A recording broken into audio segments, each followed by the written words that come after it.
Ayan, so 12 na, kakain pa lang kami. Ito ang aming ulam. Ayan na. Let's eat. Ayan. Ito parang masarap yung sabaw niya.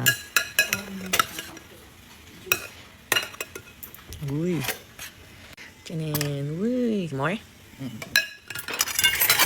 Thank you. Ito, ulam mo. Dito ka dali.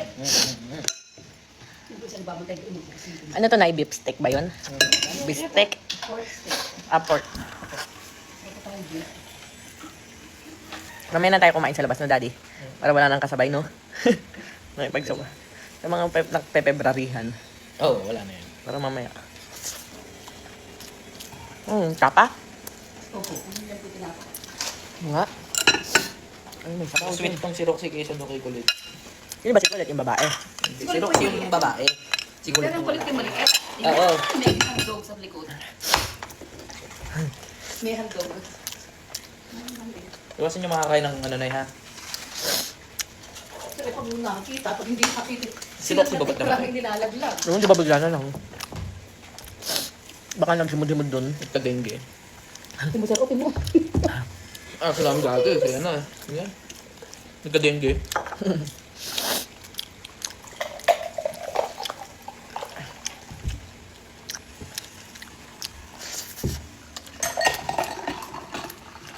Ito yung sauce na ito. Mahilig ako sa matamis.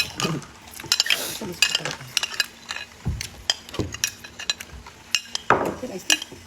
Nilagyan natin na iced tea. Natikman ko ng isang karne. Ay, laki. Yan po yung papihaw na binabad ko eh.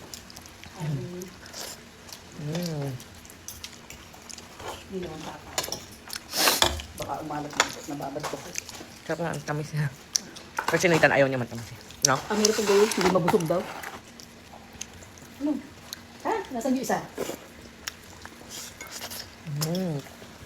Yung maliit na ang si Roxy? Hindi. Malaki si Roxy. Ah, yung maliit na si Colette. Ulit yun eh. Ang hyper ano.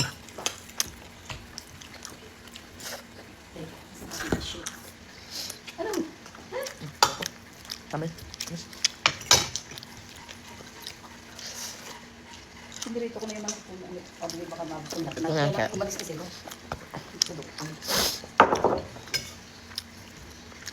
Yan, sige. Isyo mo sa inyo.